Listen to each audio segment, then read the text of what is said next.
Spiritual Awakening in 2026. Welcome everyone. Here are my thoughts about Spiritual Awakening and then the new year and some predictions. And they're going to be two different segments. Once again, my name is Jim Tolles. I'm a spiritual teacher. I help people through their spiritual transformations, which ultimately is a very grounded kind of work as we unlearn the ego and all the behavior patterns that we've created. I have a blog called spiritualawakeningprocess.com. And of course, I have lots of YouTube videos. Please share this with other people, in particular, finding one person that you feel like would benefit from this work and offering a personal message. Let's start with Spiritual Awakening, and then we'll get to the year, and then we'll get to predictions.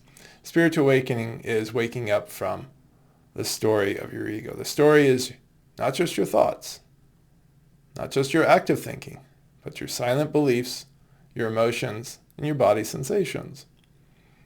When you can step back from all of that and not be controlled by it, you are spiritually free. But every day we wake up and we practice these patterns so unconsciously that we think this is who we are. The good news is you don't have to wait for any kind of event. You can begin the process of observing yourself and observing your thoughts, your emotions, and body sensations to start down this path of waking up from yourself and realizing that you're free. Free to engage in life in any way that is possible for you. It's a beautiful and amazing opportunity. I can't tell you how extraordinary it has been for me to have had that realization, to have done the work, to have learned things. And so now we look at 2026. Nothing's changed about that, what I just said. And I know that's disappointing for all of you who are looking for some sort of magical event, but that's not how this work is. Some of the biggest events that some of you may have experienced or have heard from others or have listened to online or read online, that's usually just the starting point. It's like going from 0% light to 1% light. That little bit of light in the room just makes such a big difference, such a contrast to go from 0 to 1%. And so it can seem very extraordinary. And that's what people are often hoping for with like these yearly predictions. Like, we want the extraordinary because that fixes everything, right? No, it does not. On the other side of it is like when you totally realize that you're free, it's like going from 99% to 100%. It's like, it's not really a big deal, which is completely a counterpoint to like how it seems to start. Nothing is coming that's going to make you change in 2026. There will be external events that are going to happen, and I'll speak to some of those predictions that I'm going to do about 2026 and where we are headed as a society, and also why this makes the work of coming out of illusion so critical right now. There is so much pain in society. But inherently, 2026, 2027, 2028, these are made-up numbers. There are multiple calendars out there in the world that you could go and look at, and neither better nor worse. These are numbers. We made them up. But I want you to see the opportunity for ritual. That as you come into the new year, but at any time during that year, this can be a ritual to say, like, I'm going to truly do this work. Ritual is made up, but it can be powerful when it has meaning. Don't look for an external meaning. Find that meaning inside yourself that says, I want to transform out of this suffering. I want to transform out of comfortable suffering. There's a lot of that comfortable suffering, like sedentary life. It's not good for us, but it feels good. And that's confusing to us. There's so much comfort that we've become entitled to that makes us think that where we are is actually okay when it is not.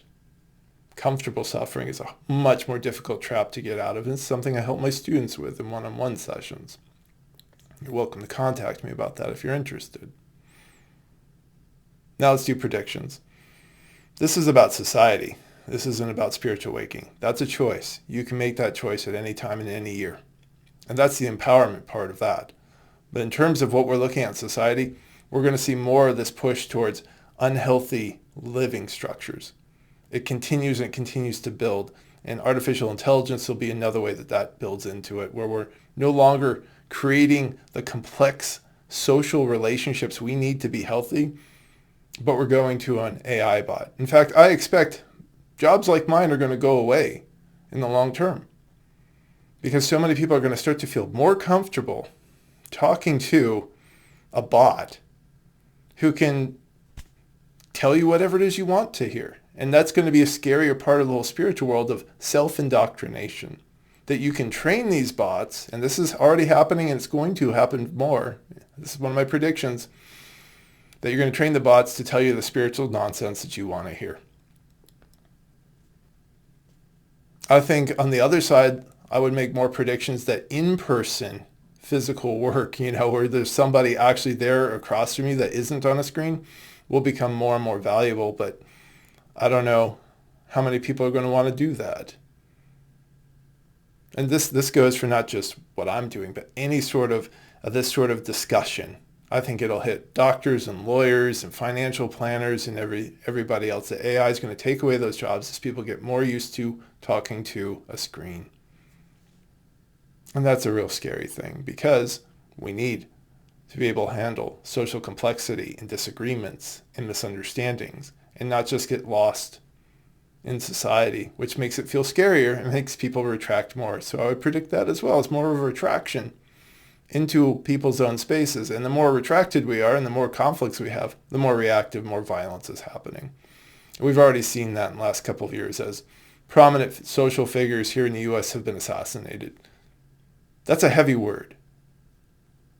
We're going to see more of that because we're not learning to deal with difficulty with each other. We're learning to find more of our echo chambers that tell us whatever it is we want to hear. I know these aren't happy predictions to see more violence coming, more adoption of technology despite the fact that it's not making life better. And I understand nuance of AI. I want to be clear about that. It can go run all the computations it wants about how to do cancer research, and I have no problem with that form of AI. I'm talking about this front interfacing conversation where it's basically acting like the brain for us to think for us, giving us these summaries. And it's starting to be this thing that we interact with and see as a person. That those of you probably who are a little bit older than me, like you're like, no, I wouldn't do that. But younger, they've been growing up with devices. All of you guys who are younger, you need to have more times away from screens. Additionally, as the predictions go with these lifestyle choices really not healthy for any of us, I expect more types of sickness. And that will lead towards more types of pharmaceuticals and other things to make people feel better. Like the hormone therapy is exploding because we're so overstressed, our bodies aren't regulating right. And now that's a thing. And this is what human beings have done. So when I'm talking about some of these things, I'm honestly speaking more of a historian. I do have a degree in history, by the way. I've read a lot of different things, and I can point you towards Sapiens by Harari. His book there is great for a primer to start to understand these choices that we've been making culturally and what that impact has been on us. And I see nothing but more and more sickness with strange benefits that people find with some therapies that, well, I feel so much better, but like what just got taken away? One of the biggest things I emphasize to my students is taking ownership of your health. Surrendering your ego and your idea that your lifestyle is fine, you're healthy enough. If you're saying those things, you're not and you know it. Those are arguments. You're having an argument with yourself. So even now, it's like you can have a discussion with me about breakfast. And there's going to be a link down below to my breakfast challenge. And your ego is going to say, oh, no, I'm healthy enough. It's like, you're not. You're arguing because a part of you said, like, I think I need that. But it said it silently in your emotional system. So then your brain would say, no, I don't need to. Try it for 7 days. See how you feel. That's what I'm seeing. A higher cost of living, I think, is to be expected. There seems to be this larger choice around the Western world that we're going to locate more and more money with fewer and fewer people.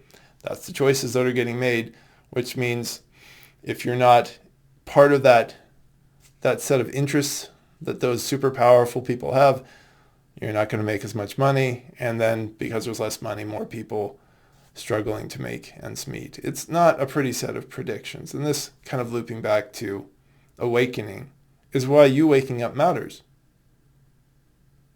You have to wake up out of this dream that's been normalized for you. You have to decide to fight for your own health in ways that you don't even realize you have to fight yet until after you fix those health things and you feel 9,000 times better. I know, I've experienced these things. And it all starts with breathe and come back to awareness. Watch your thoughts, your emotions, your sensations. You are not these things. What you are is awareness. And that is the doorway to your freedom.